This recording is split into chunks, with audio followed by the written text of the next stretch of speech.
Okay, we're going to get started. Again, turn your cell phones off or on vibrate, please.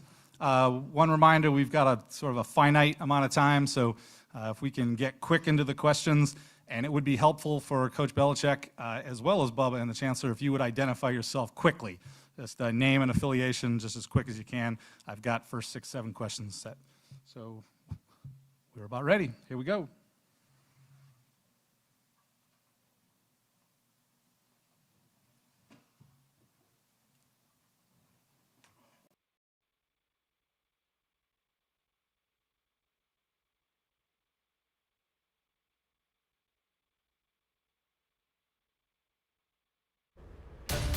We are following breaking news out of Chapel Hill, where UNC is set to officially introduce Bill Belichick as its next head football coach. That news conference is just getting underway. Let's listen in. Again, thanks everybody for coming on relatively short notice. We'll get started here. Chancellor, all yours. Good afternoon.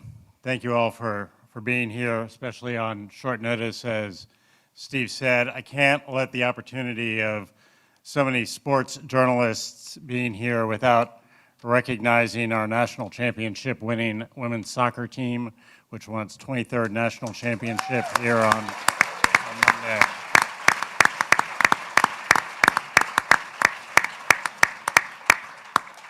Indeed. I also want to thank my colleague, Bubba Cunningham. I've said publicly earlier that Bubba is among the most respected and admired athletic directors in the country, and the last couple of weeks have shown once again why that is the case. He's conducted himself with an extraordinary level of professionalism and dedication, and I'm honored to work with him.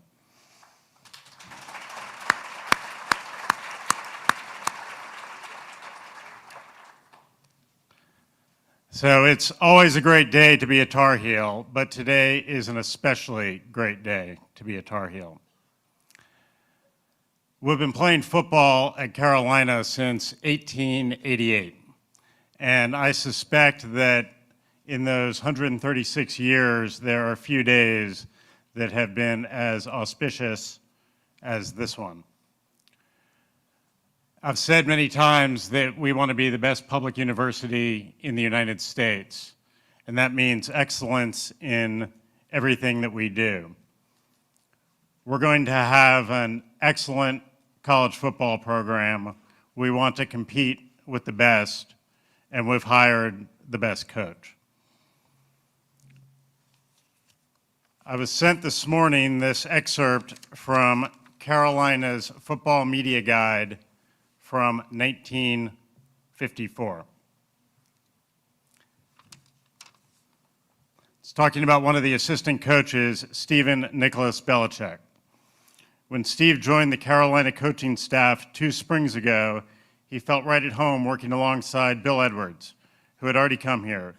Edwards was Steve's coach at Western Reserve, and for the past 4 years, Steve had been an assistant to Edwards at Vanderbilt. He began his coaching career at Southwestern Louisiana Institute during his Navy V-12 training, became head coach at Hiram College in Ohio, and remained on that job 3 years before joining Edwards at Vanderbilt. Steve Bellichick established a record for himself as a coach on pass defense at Vanderbilt. Steve is married to the former Jeanette Munn of West Palm Beach, Florida. They have a 2-year-old son, William Stephen. So, Coach, welcome back to Carolina. Thank you.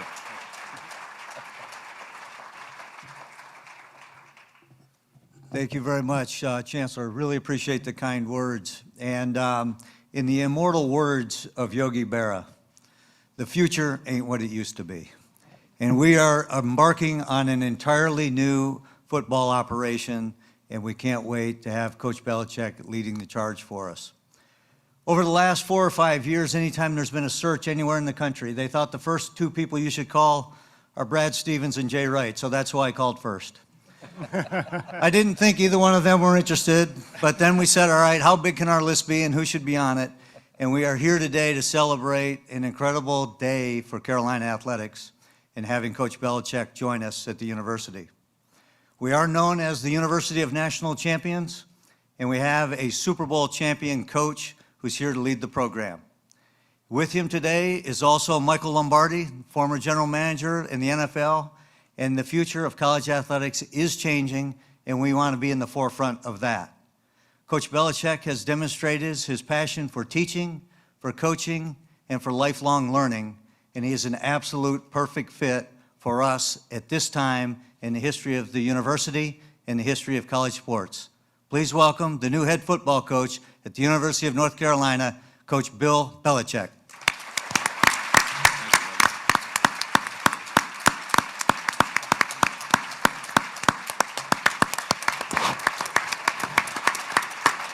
Thank you. Thank you.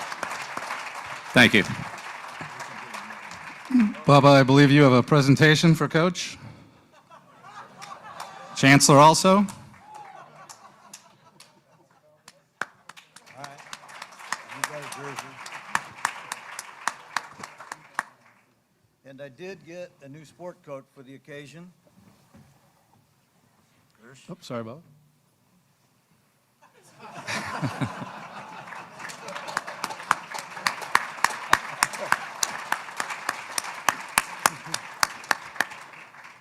Well, Chancellor, thank you for the sweatshirt, but the truth of the matter is, I already have one.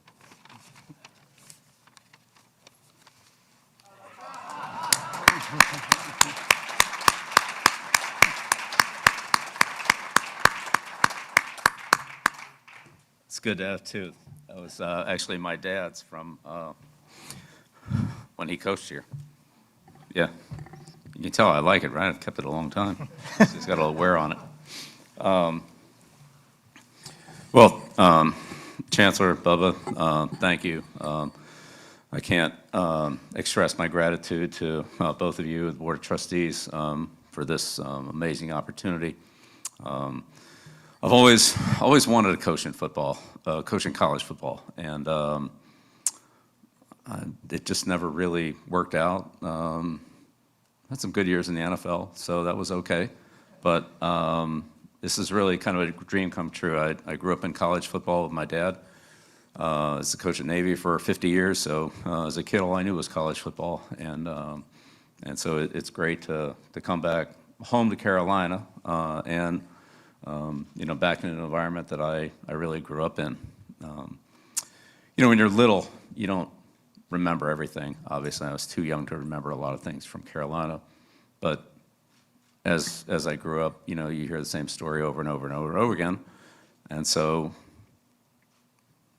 one story I always heard was Billy's first words were, "Beat Duke."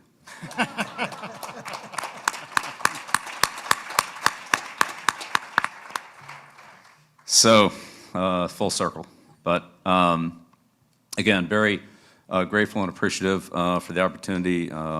This is a great process. I've learned so much about the university and the support that we have for the football program. And this is, obviously a great educational school, and the kids here are outstanding. And we want to, transfer that over to the football field and have an outstanding football team with those student athletes. So, I'm here to as Bubba said, teach, develop, and build the program in the way that I believe in. And so grateful to have Michael, with me in this process. Michael and I have worked together for going all the way back over 30 years, and he has a great knowledge of the general manager role, if you will, in this type of position, with terms of scouting two sets of players, high school players and college portal players, as well as dealing with some version of what's called salary cap, which is now part of college football. So. All that being said, I look forward to working, here. I talked to the players a little earlier, and it was a great opportunity to start to get to know them and start to build the program And I'm excited to continue that process. And also met with Coach Kitchens, who will be, the first member of the staff that we hire. And, I have a ton of respect for him, as well as for Mac. There's a lot of respect for Mac and his career, what he's done. Also look forward to, connecting with him down the road. But excited to be here, excited to be in college football, excited for the opportunity to build and develop young student athletes, young men, and prepare them for their life, either in the NFL or professionally. But the lessons they learn will be professional lessons. They'll be pros in all areas, and that's what we want to develop, as well as having a winning program, a successful program. But we want to develop good people and good kids and good football players. So, Steve? Thank you, Coach. Forgive me before we go to questions. One omission, there are a lot of luminaries in the room right now, but only one of you were inducted in the Pro Football Hall of Fame and the College Football Hall of Fame in the last 6 months. Julius Peppers.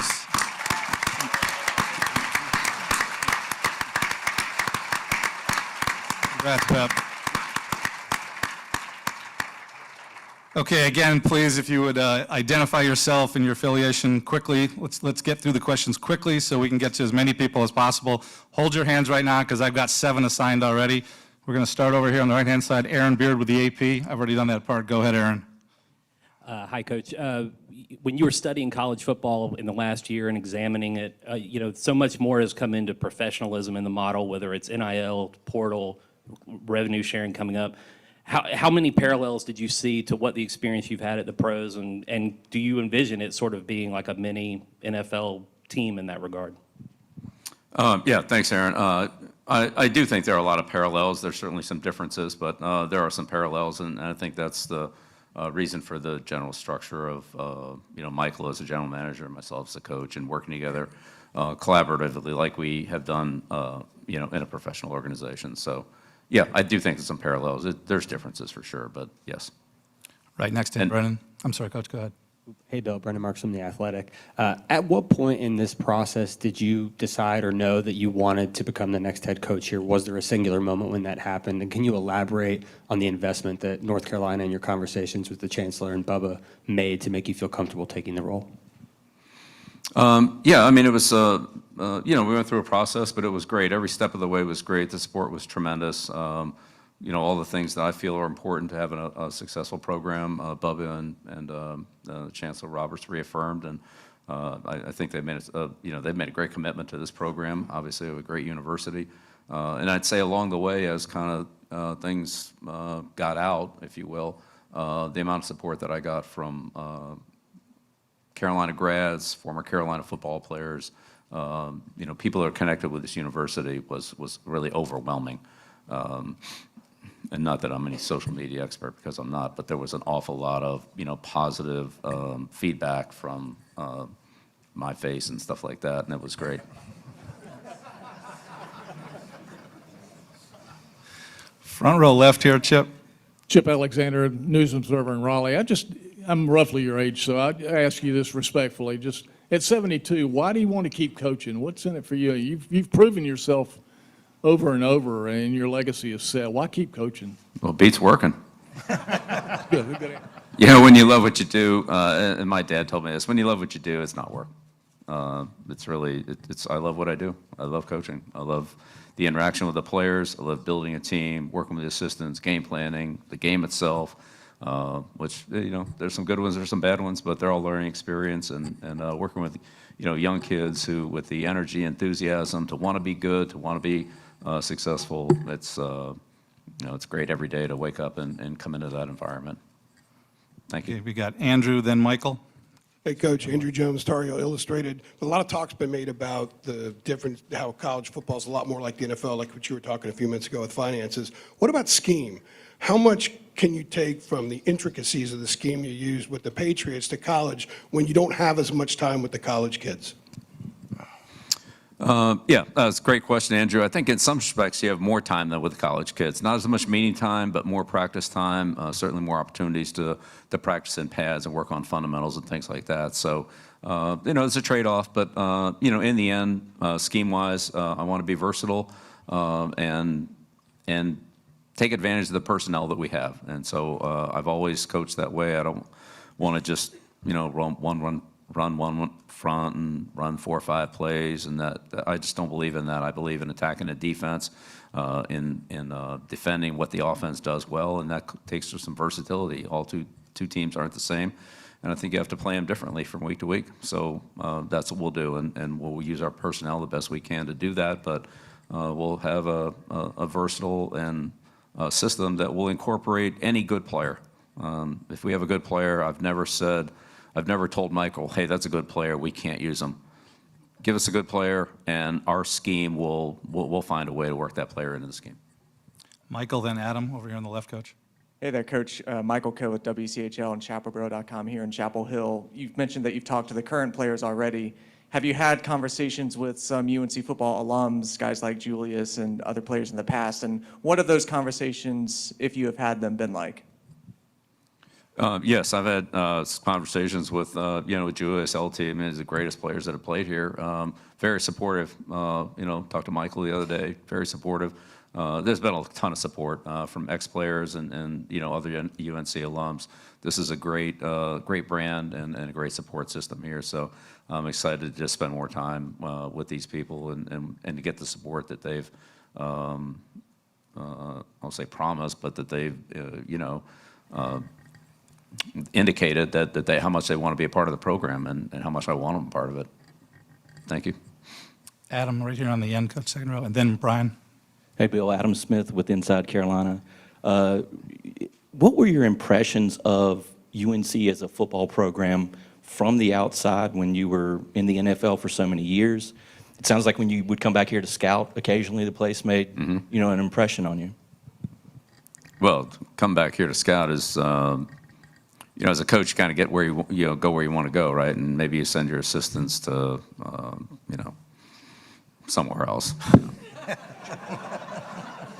You take the trip to Carolina, take some of the other better trips. But, Michael and I have made trips down here to scout players. But, I'd say the overall impression, like, great place to go to school, great program. But, it's been a while, 1980, that was the heyday, really. And we got Taylor right after that at the Giants.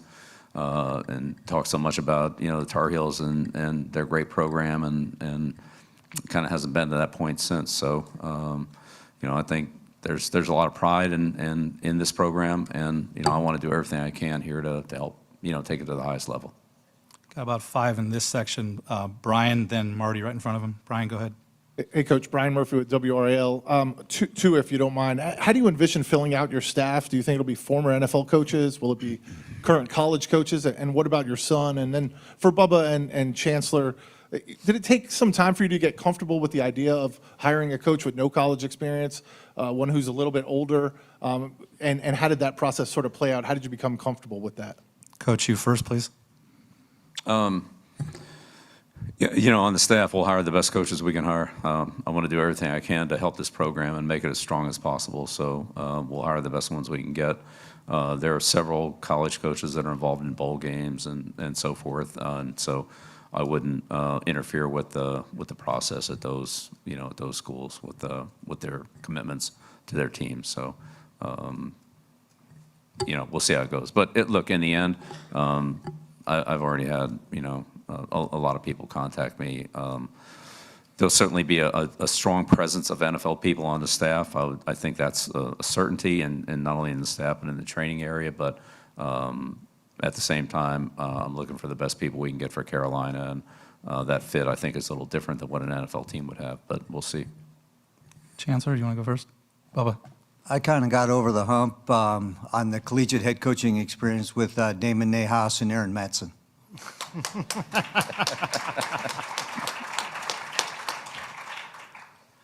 Nothing Marty? to add to that. I didn't know Okay. if the chancellor wanted to weigh in on that. No. Marty, go ahead. Coach, good afternoon. Marty Smith from ESPN. When a guy like you with that resume walks in the door here, expectation skyrockets. I wonder how you'll define success at the University of North Carolina. We've seen that guys can flip programs quickly in the portal era. So what is success to you here? Yeah, well, success is, it's a day-by-day process, and the only thing we can really do anything about is, today, tomorrow, what's immediately in front of us. So take advantage of every opportunity we have to build the team, improve the team, get better, and keep stringing a lot of good days together, and the results will come. Pat Welter. Pat Welter, WRL. Bill, what do you say to people that fear that if you do succeed here, that you might leave for the NFL again in a year or two? Yeah, I didn't come here to leave.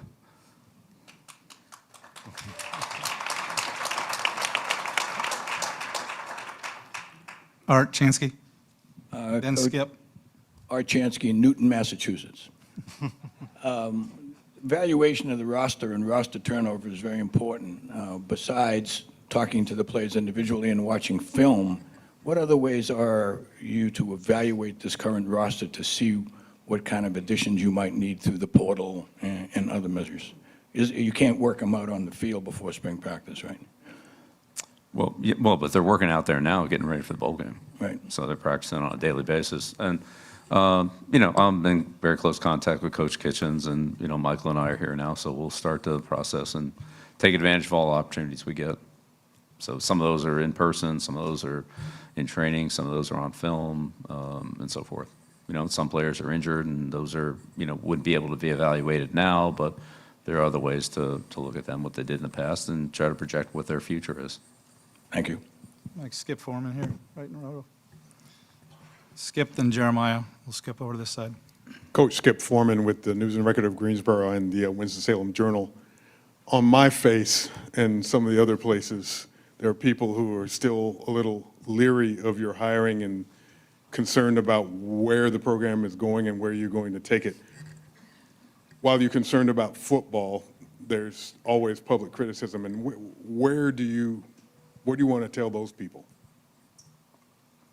I'm here to do the best I can for the University of North Carolina and the program. That's what I'll do. I'll give it the best I have every day. To the right here, Jeremiah. Yeah, Jeremiah Holloway with Inside Carolina. Bill, one thing that you mentioned was you're looking forward to teaching and developing, a lot of the younger players here at UNC. Obviously, when you were in the professional realm, players, a little older, got families, things like that. What do you kind of envision, and what excites you about the differences of working with, kind of those younger 19, 20-year-olds as compared to, working with some of the, older guys like you did in the NFL? Right. Well, again, in the NFL, it's a combination of a lot of things. But if you look at the players we had in the NFL, Tom Brady was a fourth-string quarterback his rookie year. He didn't exactly come in as, with any play time at all. Gronkowski, he, didn't do too much his rookie year. Julian Edelman played quarterback in college. Then he was a wide receiver, and then he was a punt returner. So developing players is, something that Michael and I believe strongly in, and we'll support that with the staff, and we'll support that with the program. There's a lot of opportunity and room for growth for all players, whether 19, 20, or honestly 22, 23. Now, look, there's a certain point in their NFL career where, they kind of level off, and maybe it's a little, maintaining that is really where they're at. But there's so much growth in players, and again, I just think there's a little more time to do it here at the college level, and I'm excited about that opportunity. So, if I've already called on you and asked one, I'm not going to come back to you until I've gotten everybody through, so you can save your arms. Joey, then Mitchell. Coach Joey Powell, Inside Carolina. I think there's some similarities between today's modern era with players and recruiting as to obviously what you've seen in the NFL. What do you see similar about that and the recruiting process versus just all an out-and-out free agency that you had when you were in the league? Well, I think there's a number of differences. I mean, the free agency in college, if you will, is annually. In the NFL, players were, generally speaking, with the team for 4 years until they were eligible for 4 years for free agency. They could be released before that. So, that would be one difference. There's actually more movement in college football. There's more structure in the NFL in terms of agents, salary cap, standardized contracts, things like that with the NIL. And the revenue share, it's just structured a little bit differently. So, yeah, and some, I don't say technical things, but some logistical things like that are different. but, all manageable, and every other college team is doing the same thing that we are, so, except for Army, Navy, and Air Force, but they're, that is what it is. So I think to Bubba's point, like trying to be ahead of the game, ahead of the curve, ahead of the process, that's what we're always going to try to do. Give it to Tommy, right? Or Mitchell, I'm sorry, Mitchell, then Tommy.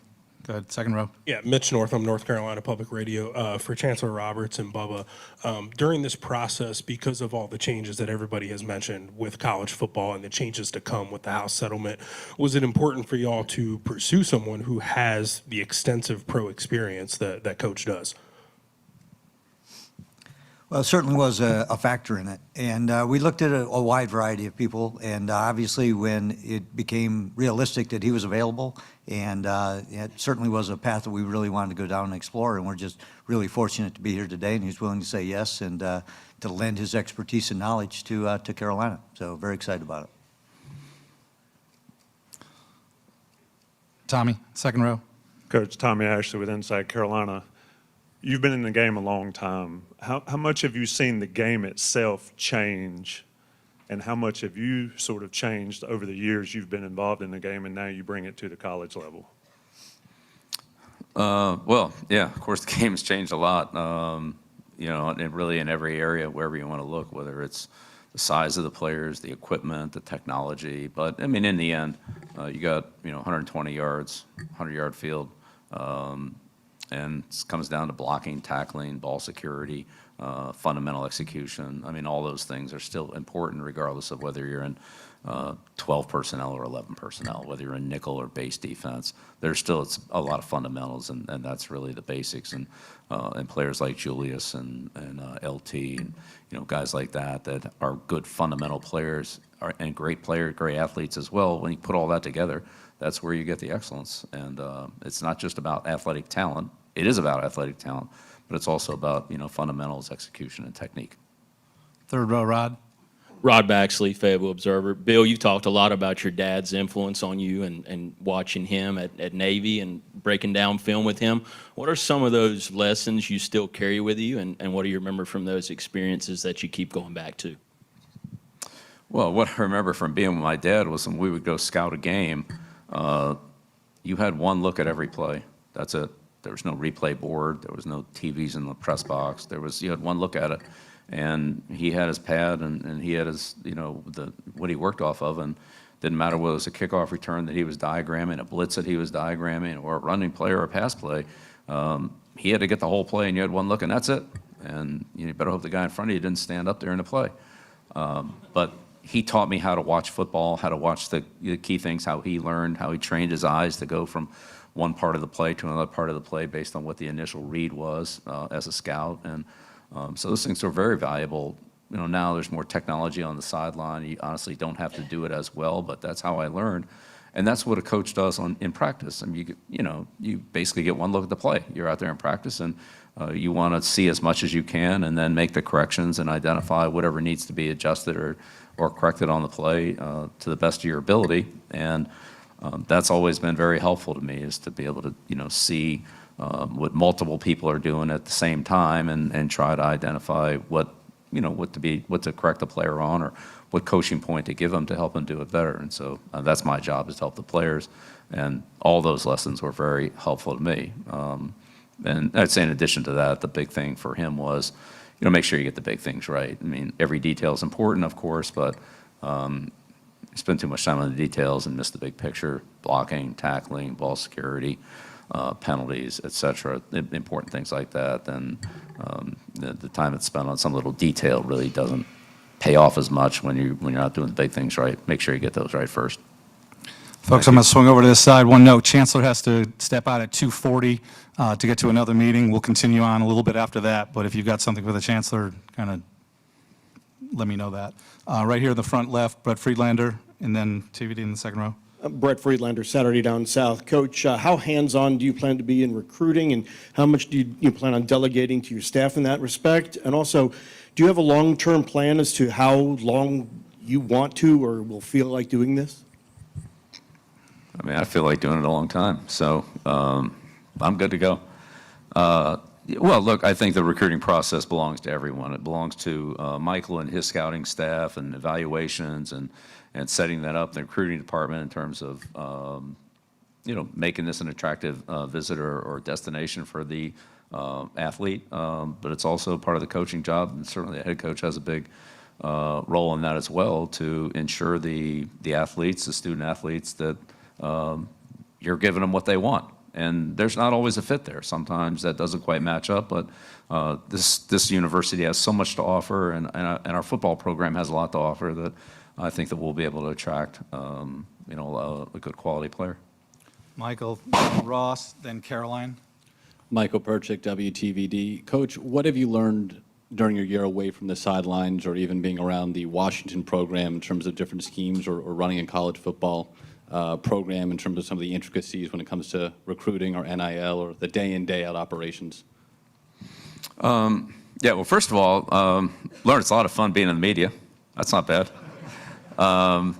Spent a lot of time, as you said, around the Washington program. Coach Fish was, I was out there in the spring, training camp during the regular season, and, I saw a lot of what they did. And I think, Coach Fish runs a pro program, if you will, modeled after a pro program, and I think it's very similar to what, my thoughts will be on that and what Michael and I have talked about. So, and Michael worked with them out there as well, too. So, yeah, I think that's definitely let's call it a template, but, every situation's different and, it wouldn't be that exactly. But, yeah, but being away from it has given me an opportunity to look.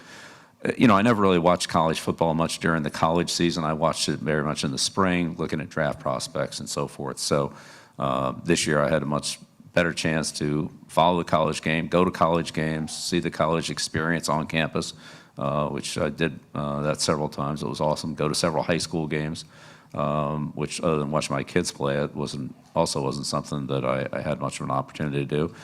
So I think I have a better overall perspective of just the game of football and certainly the fan interest in football. I think sometimes when you're just locked into coaching your team, you're not as aware of what the external excitement and energy and feelings are. And now that became much more evident to me. And I think it's great. It's, most popular sport by far, and I can see why. Everybody's into it. The world just, a lot of it, not all of it, a lot of it is revolves around football. Folks, I've got 6 more written down, so don't raise your hand at this point. We'll see how we get through. Ross, then Caroline, Andrea, and Chris in the back. Go ahead, Ross. Ross Martin, CBS Sports, 24/7 Sports, and the Big Hitters Only podcast. Did you talk to Coach Nick Saban? And if so, what questions did you have for him? What advice did you seek from him? And what kind of stuff did he tell you to get prepared for the college game? Yeah, Coach Saban and I have a long friendship and relationship. I have all the respect in the world. Love Coach Saban. In all honesty, I would just keep our conversations private. I don't think, really those are to be shared publicly. I appreciate the question, but there's nobody I respect more than Coach Saban. And he's been a great friend for, 40 years. Right in front of you on the aisle, Coach Caroline. Caroline Wills from the Daily Tar Heel. First for Bill. You mentioned wanting UNC football to become a pro-like program. What are the first 2 steps of that? What are the points of emphasis for that? And then for Bubba, what was your first reaction when you heard that Bill was a candidate? Coach? Well, yes, in terms of when I say a pro program, I would say, through my experience, what we did in terms of training, developing players, running pro systems, pro techniques, so that when the players leave here, this isn't going from the wishbone to a pro offense, that it will be, similar terminology, similar techniques and fundamentals, similar training, similar preparation techniques that have been very successful for me through the years that I know that other NFL teams are using. Whether other college teams are using them or not, I mean, some are, some aren't, but I just know that these will prepare the players, for that. So I'm not, and then from the general manager, head coach model, again, it's a similar type of situation. We're evaluating high school kids and college transfer portal players. NFL teams are evaluating college players and NFL free agent players. So again, there are some similarities, that's all. I'm not saying it's identical. In the back left, Andrea, then Chris. Andrea Adelson with ESPN.com. You mentioned that it had been a dream of yours to coach in college. The first part of the question is, when during this last year did you start thinking, yes, I definitely want to coach college? And then the second part is, Carolina hasn't won an ACC title since 1980. What, during your conversations with the folks here, gave you the hope, optimism, belief that you could get this program to winning championships again? Well, the support from the chancellor, Bubba, board of trustees, the alumni, I mean, all the people I've talked to, there's tremendous support here. I believe we're going to run a good program and have a good team. So we'll see where all that goes. Yeah, look, we drafted LT in 1981 after the 1980 season, and we talked about all the success that they had, especially, defensively with, Buddy Curry and Donnell Thompson. I mean, all those guys, Paul Davis, and all those guys on the team, and those are great teams. So, ton of respect for what's been done here at Carolina. It's certainly that 1980 team gave up 120 points on defense. I mean, it's pretty good, and half of them were at Oklahoma. So, other than that, really good. But I'm not making any predictions. I'm just saying I'm going to come in here and do the best I can with a great school. We're going to have a great program. We'll see where those results take us. In the very back, and then Chris. Coach Kevin Conley with Fox 8 in Greensboro, North Carolina. Do you envision yourself going into living rooms of prospective high school players and kids that you are recruiting, or will you leave that to other people? Yeah, no, I would love to do that. There are only so many opportunities for a college head coach to do that based on the compliance rules. So when those opportunities are there, and if that is in fact the best thing to do in that process, I'm absolutely in on it. I think the majority of the head coaching recruiting will be done on campus. But look, those rules might change and so forth. So whatever helps our team, that's what I want to do. All right, Chris. Hi, Coach. Chris Lee from WRAL, right here. Yeah, Chris, sorry. Wanted to expound on the recruiting question as well. Are you looking to possibly win the state of North Carolina as far as the best recruits from this state, surrounding states like Virginia and South Carolina, or are you looking to cast more of a wide net, and are there certain, characteristics that you're looking for in recruits specifically? Yeah, great question. Both, absolutely. We want to recruit well in-state and in this area, there's a lot of good football players in not only North Carolina, but the surrounding states. But North Carolina is a national university. This is the best public university in the country. Any kid that wants a good education, being a good football program, being a great campus, playing a great environment, we'll recruit any kid to come here. I've been on just about every major campus in the country. There's not many nicer than North Carolina. Can't get a better education than you can at this school. So there's a lot going for it. I think they can recruit nationally. Good look, there's certain kids that don't want to leave their region. I get that, but I think we'll be able to recruit nationally. We'll certainly try to. Last three questions are Luke, David Teal, and Trayvon. On the end, on the right side, Coach. Yeah. Luke DeCock from the Raleigh News and Observer. Just curious, there were reports that you had prepared a document or organizational Bible. Were those accurate? I reserve a follow-up if the answer is... Yeah, don't believe everything you read in the papers, all right? I have no idea where that came from. I don't have a 400-page document. And to think I would just go out and hand it, come on, really. In terms of your thinking for what you did want to do with the job, at what point did you start thinking in your head, if I had a college program to run, this is what I would do? Because you obviously spent so many years in the NFL world of thinking how I would run an NFL team or organization if I were at a different one than the Patriots. At what point did college start really becoming a focus of your thinking? You know, I mean, that's a great question. Here's what I would say. College kind of came to me this year. I didn't necessarily go and seek it out, but I had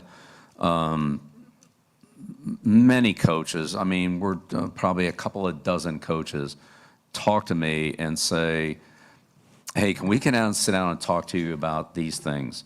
The, let's call it salary cap of pro football relative to college football, the headsets, the green dot, the 2-minute warning, the tablets on the sideline.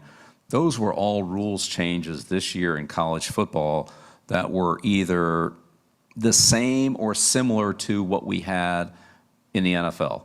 And these coaches said, hey, coach, can we just talk to you about how you did this, how you did that, what, you know, how did you use this, what, you know, how did you handle the, you know, talk about the 2-minute, you know, how did that, what did that warning, how did that affect your strategy at the end of the half, the end of the game? How did you look at it? You know, how did you break it down?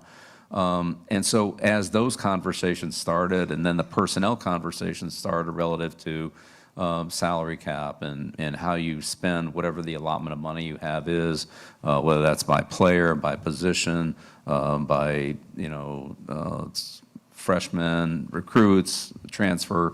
How did you look at that? And so I had multiple conversations with several coaches in this conference, within the Big Ten and Southeast Conference, and others. So, and sometimes there were coaches who were on the staff that were responsible for, let's call it situational football, for kind of organizing that, or in some cases, a person in the organization that was maybe in football, but now being moved over to the, let's call it semi-general manager type role, that wasn't familiar with that aspect of what was now invading college football, right, with the, you know, the revenue share and the NIL. So I'd say that started to make me a lot more aware of it, because the first thing I had to do was learn about it and say, okay, well, what are you dealing with here? And then they would kind of explain, all right, well, here's our situation. And then you hear another coach at another school explain it sort of the same way, but it was different at his school for whatever reason it was, and so forth, on and on and on. So in the end, long answer to a short question here, sorry.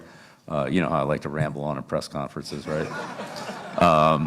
But yeah, you just, you know, as you learn different things about different programs and you start to put it all together, then there's some common threads, and then there's some variables. Last two questions are David Teal and then Trevon on the right-hand side, Coach. David Teal with the Virginian Pilot and Daily Press in Norfolk. Bubba, in this era of revenue sharing, player compensation, and the House settlement, is it possible to be all in on football and men's basketball, institutionally, financially? Yeah, great question, David. And I think so, and I think it's why we're trying to do what we're doing.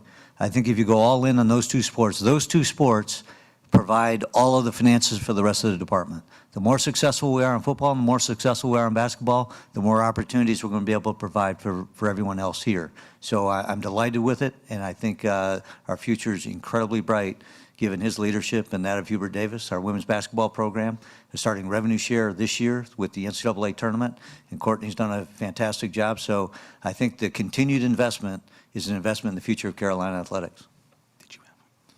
I goofed. I forgot Nia. I'd said yes to her a while ago. Nia, go ahead. Hi, Coach. I wanted to ask what challenges you anticipate having in the future from transitioning from the NFL to college sports, particularly in coaching players, relating with them, influencing them, whether they're in the portal or just recruits who think about coming to Carolina. Well, I mean, we'll see. You know, I've had an opportunity to coach young players at various points in my career, whether it was, you know, kids on other players on my kids' teams, or again, I had an opportunity to work some in at the University of Washington, be around that team for multiple weeks out there. So, but again, it's a process, and I would say, as a teacher, you try to find ways to help the students, help the players, and if you can do that, then they have a tendency to listen and want more if they're motivated, which most of them are. And if you can't, then, you know, then they look somewhere else. So I know I can help individual players. I know I can help our team be successful. I'm going to do all I can to give my best effort to do that on a daily basis. You can count on that. Last question, second one on the end, Trayvon. Trayvon Miles, ABC 11. Coach, your ties to this university are well documented. You brought your dad's hoodie. There's a picture of you in Kenan Stadium as a youngster floating around here. You mentioned that college came to you. How important was it that it was this university and your ties to it, whether it be in the past or your father's ties, as opposed to a traditional powerhouse football program? It was most important. It was most important. All the things that the University of North Carolina stands for, the academics, the cultural, the research, just the whole, everything it stands for, both athletically, which has been tremendously successful in all sports. I spent, quite a bit of time with Coach Petramala, with Coach Bresci in the lacrosse program, and many of their players as well. I've spoken with them. So it's been really kind of a connection to this school, but everything that it stands for, on the field, off the field, and really the destination that Carolina is for really so many student athletes. There's so much opportunity here. I'm honored to have an opportunity and thrilled to be a part of it. Appreciate it. Coach Bellichick, thank you very much. That concludes our press conference. Thanks, everybody. Great questions. Appreciate everybody understanding. Get as many as we can. Bubba, thank you. Have a good day, everybody. Happy holidays. You just watched a press conference introducing Bill Belichick as the new head football coach at UNC Chapel Hill. He is an 8-time Super Bowl coach, but this will be his first stint as a college football coach. Bellichick said this. He called this an amazing opportunity, said he's always wanted to coach in college. He called this a dream come true and said he will teach, develop, and build this program. Chancellor Lee Roberts said this about the hiring. We want to compete with the best. Also, Athletic Director Bubba Cunningham said this is an incredible day for Carolina athletics and said college sports is changing and we want to be in the forefront. Bellichick is getting a 5-year deal worth $50 million. Again, he does have a connection to North Carolina and to UNC. His father was an assistant coach from 1953 to 1955, so you could call this a full circle moment. We'll have more coverage starting on the 4 to 5 on our social media pages, our website, and also on WFMY+.